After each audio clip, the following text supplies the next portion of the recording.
Alrighty. There we go. There we go. We're good. We're good with the live. So, well, happy Columbus Day, everybody. And for those of you that are in the U.S., welcome to Fireside with Spirit. Um, this week we have three cards from the Ask Your Guides Oracle cards by Sonia Choquette. There's a picture of our author there, Sonia Choquette, and my festive fall nails.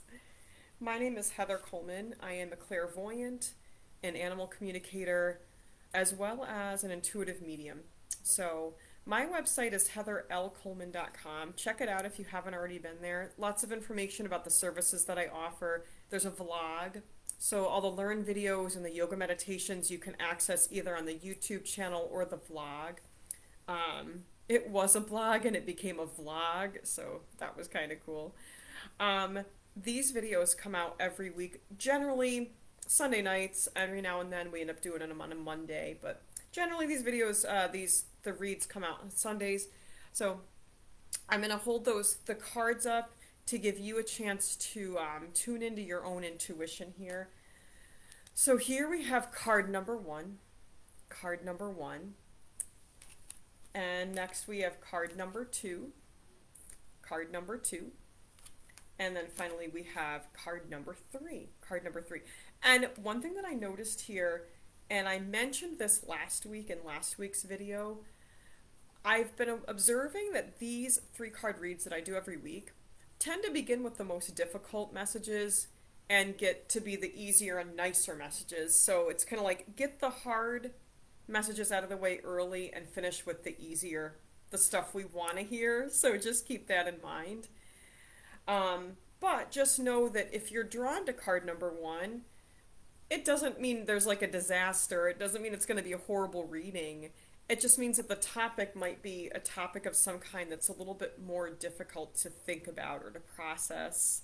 And keep in mind that these readings aren't always necessarily only about what's happening in front of us during the week, but sometimes these readings are designed to pull up something maybe that you need to heal from the past. Whenever you're hearing this video, whether that's live on Facebook, the replay on Facebook, the same week that this comes out, another week, especially on YouTube, so many people that I know and myself I'm part of this, like videos will just pop up, card reading videos from like months or years before, and I'll play it and I'll be like, oh my god, that's relevant to me right now. So yes, we're in the week here of October 9th through 15th, I believe it is, but yeah, that's for you if you're hearing it this week. But if you're hearing this later, just know that this is relevant for you right now, and it's exactly what your deceased loved ones, angels, and spirit guides want you to know right now, as well as your higher self. So again, the card deck that we're dealing with is Ask Your Guides by Sonia Choquette. I do longer readings, so in other words, if you really feel like what you're hearing today or in another video really speaks to you and you feel like you need something more in depth, reach out to me, message me on Facebook, message me through my website, check out the options under the services page. I have several different options for readings that are more individualized. Also, watch for information in the coming months. I'm going to be at the Mind Body Soul Expo December 9th in Saratoga, sharing a booth with my wonderful friend Deb Kennedy, Crystal Vibrations. But without any further ado, let's take a look at card number one. So again, one of the more difficult topics that we're going to be diving into this week. The title on the card is Shame, and the classification of guides that we're really looking to connect with to help us with whatever we're dealing with in regard to card number one, our divine healers, the divine healers. So listening right now for what's coming through, often adults will shame children for not behaving in an exact way, or just adults often don't even realize they're doing this, but there are times that adults will shame children for not behaving in a certain way or just being a certain whatever it is that the adult feels that the child should be. And this, more often than not, is not even deliberate on the part of the adult. But with that being said, if this happened to you, here is the thing. Yes, maybe the adult or adults in your life when you were a child, yeah, sure, they were in the wrong whether they realize it or not. But here is the thing. You're an adult. It is your work. It is your responsibility to work through why do you have feelings of shame and unworthiness. What was done to you by adults wasn't your fault, but now it is your responsibility to do the healing work and not to use a victim mindset as an excuse not to do it. That sounded like a double negative, but that can happen with defeatist mindset.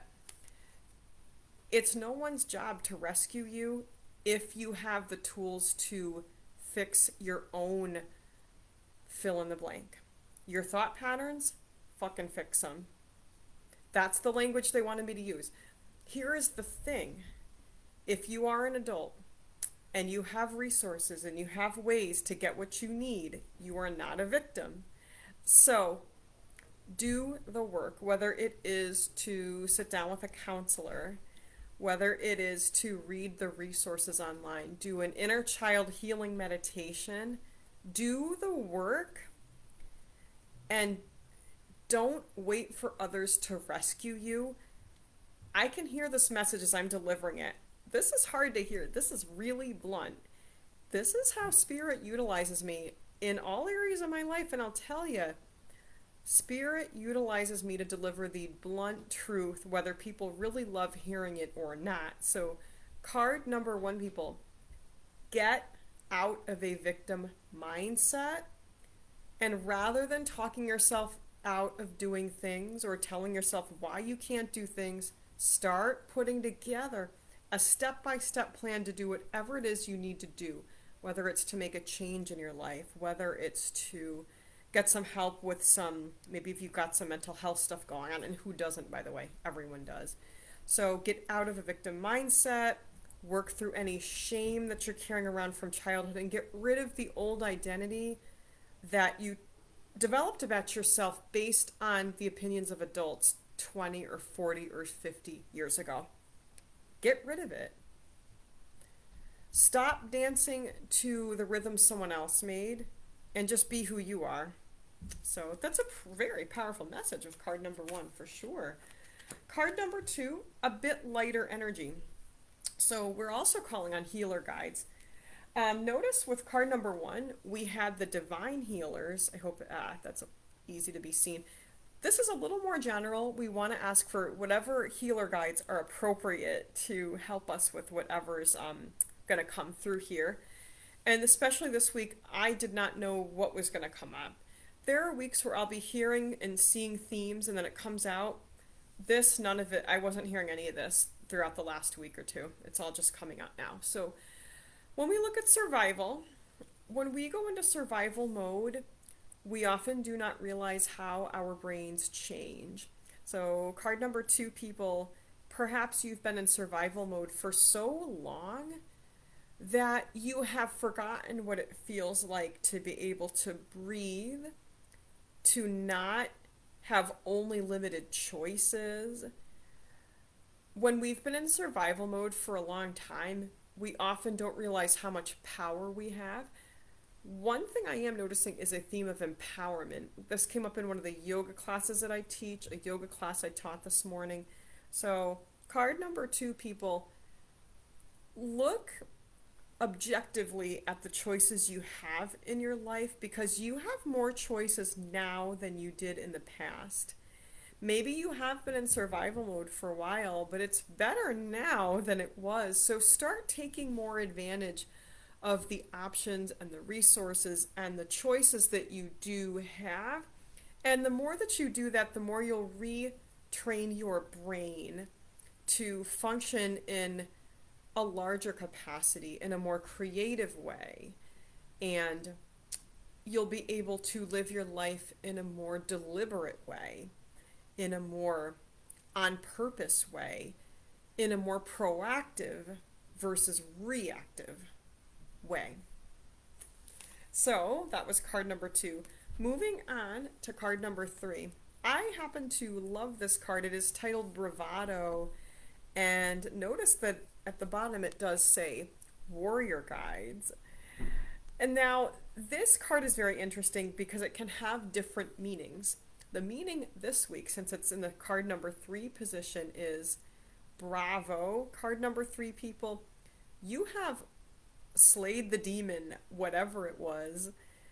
And this week, or whenever you're hearing this, your warrior guides are encouraging you to slow down and breathe and to just relax a little bit. You have won the battles. So now what? It's going to piggyback on that message of survival where you've got more options. So you can think now what, right? Because you're coming out of, or you're completely out of survival mode, one or the other, maybe even a bit of both. And what now?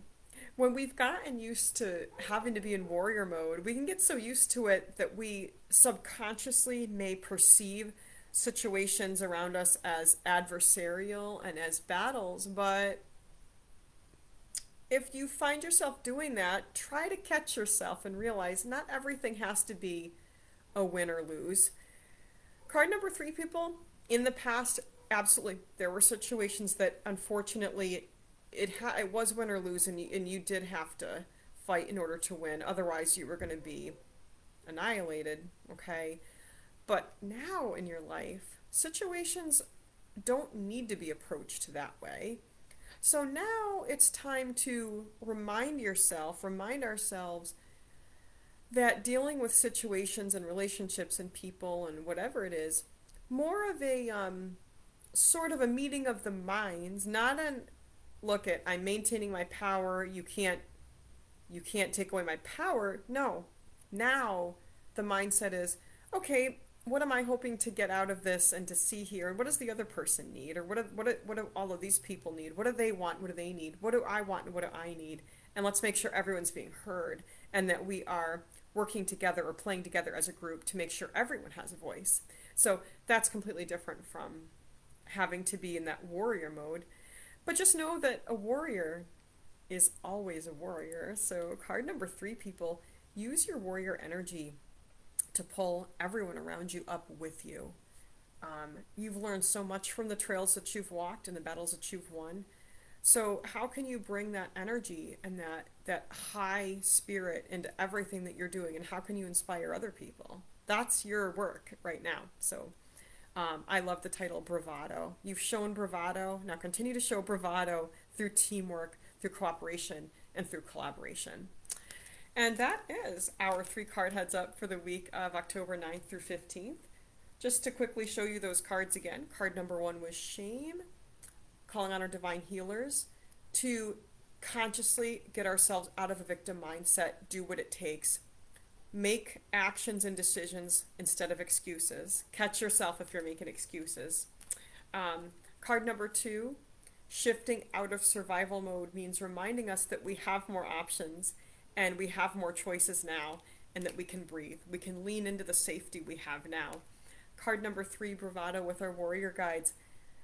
Let's use that bravado to create greatness and magic with the people around us, cooperation, collaboration, and teamwork, so everybody wins. I hope this message helps you out a lot whenever you're seeing this.